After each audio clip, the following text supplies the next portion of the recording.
In the Senate, this morning the House began its inquiry into the events of January 6th. The special committee in the House was forced into existence because Senate Republicans and Leader McConnell blocked the formation of an independent commission like the 9/11 Commission. That's a fact. The reason they had to do what they did in the House is because McConnell said no. The testimony America heard from our brave Capitol Police officers was extremely... Hey, can we have it quiet, please? Thank you. The testimony we heard from our brave Capitol Police officers was powerful, harrowing, and necessary for the country to hear. In fact, I don't want to play favorites, but the New York Times did a video of the Capitol invasion about 3 weeks ago. I really commend it. It's 40 minutes. It's no editorializing. It's so powerful. I would urge, how many of you promised to watch it? You're not allowed to do that as journalists? Okay. One.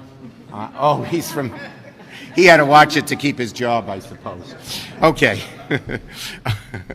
All right. It's really a great video. I shouldn't have asked you to raise your hands. But now I won't answer any questions. No, that's a joke. It's very important, as I said, we do this.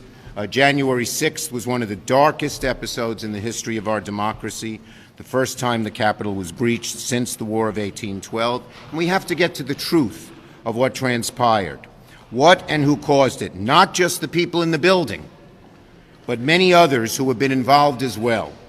And I'm hopeful that this inquiry will get to the bottom of that. We have to do this to ensure, make as certain as possible that this never happens again. Now, in large part, because of the horrific events of January the 6th, the Capitol Police is running out of funding. Senate Appropriations Chairman Leahy has put together a necessary security supplemental to ensure the Capitol Police don't run out of money and reimburse the National Guard for their support. A months-long mission to keep the Capitol secure on Inauguration Day and after the insurrection. We are now seeking a time agreement to put this important legislation on the floor and pass it this week. These brave officers put their lives on the line. They put their lives on the line defending the Capitol and each and every one of us. And they are heroes, plain and simple. And they ought to get the funding they need. There is no reason for Senate Republicans to oppose funding the police and funding the National Guard. Now, briefly on infrastructure. On infrastructure, we're making good progress on both tracks, the bipartisan infrastructure bill and the budget resolution with reconciliation instructions. We had a good discussion at lunch. We're doing all we can as a caucus to quickly achieve both tracks. If an agreement can be reached, and I'm very optimistic and hopeful it will be, senators should prepare to work through the weekend in order to finish the bipartisan infrastructure bill. As I've said from the beginning, we got a lot of work to do, but it's my intention to get both the bipartisan infrastructure bill and the budget resolution in the Senate passed before the conclusion of the work period. Senator Durbin. Thanks, Senator Schumer. This is an historic moment. This special committee in the House of Representatives investigating January 6th is long overdue. It should have started with a bipartisan commission.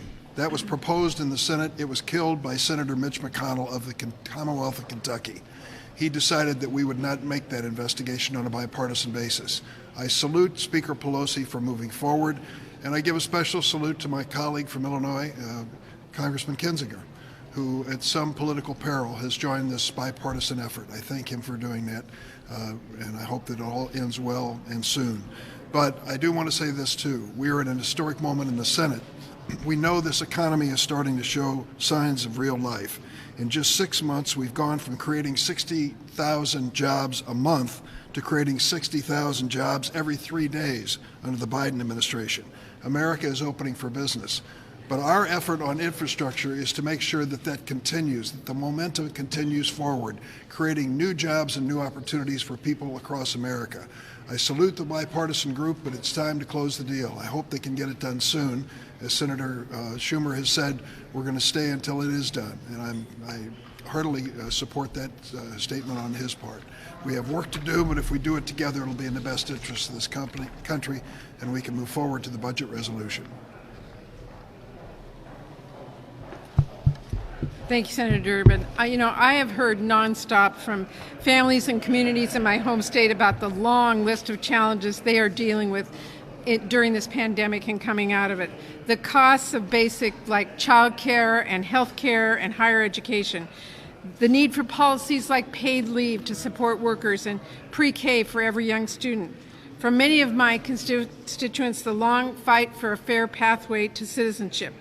And across our state, I'm hearing about and seeing for myself the effects of the climate crisis and the urgent need to act on 21st century infrastructure, on electrification, on reducing emissions, all of which help create good-paying union jobs and make our country more competitive in today's changing economy.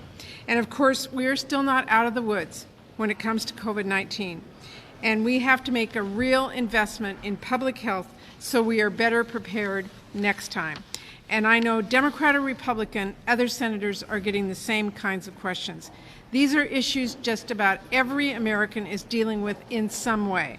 So my hope for the coming days is that each senator tunes out the noise, listens to their constituents, and comes together to work on both the bipartisan infrastructure package and also the Build Back Better plan, which helps us not just get back to normal, but to ensure our country can come back stronger and fairer from this crisis.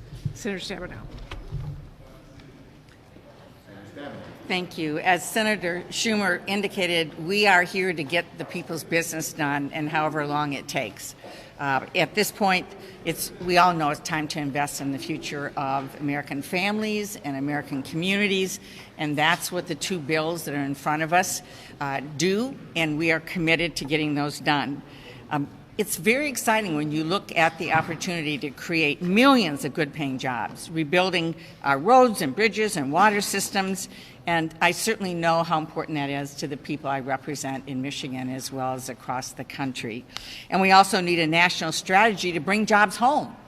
And that's what the president's talking about. That's what we are talking about. Create American supply chains in clean energy that will create jobs, create it in other technologies. It not only helps the economy, it's about our national security. So this is really important. We also know that investing in our country is more than roads and bridges and water systems and broadband, as important as they are. It's about the future for our families.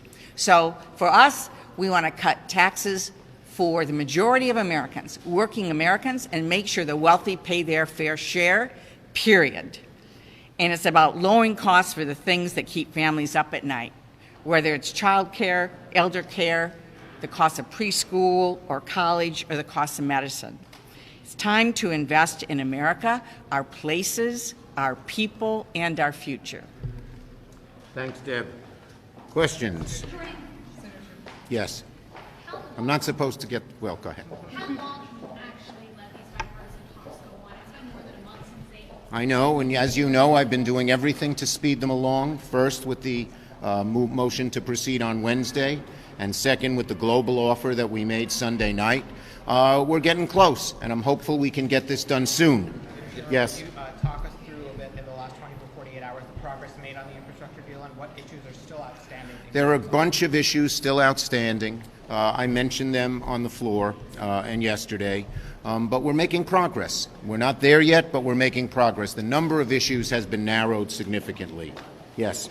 Senator Manchin told us that if the bipartisan bill falls apart, the reconciliation bill then falls apart.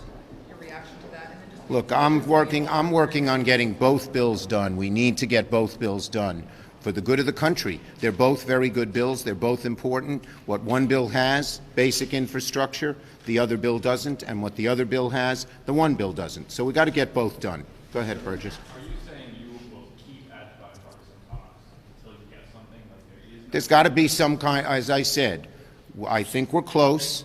I also said we're going to get this done by, through the August recess if we have to stay, period. Okay? Last one, then we got to take the picture. Senator Booker, I had a nice talk with Senator Booker, and he's continuing to work at it, but they're not in an agreement yet. Thank you, everybody. We got to take the picture. We're waiting. We're gonna on the masks. On the masks. We're waiting for the guidance to come out from CDC, and we will then come up with what the caucus recommendations would be. Okay? I want to wait and see exactly what she says before going forward. So right now, you have to do what you think is best. For myself, I'm going to put on the mask until I go in to take the picture. And Americans be okay. concerned about shutting? Okay. Thank you, everybody. Sorry, got to take the picture. Are you considering a mandate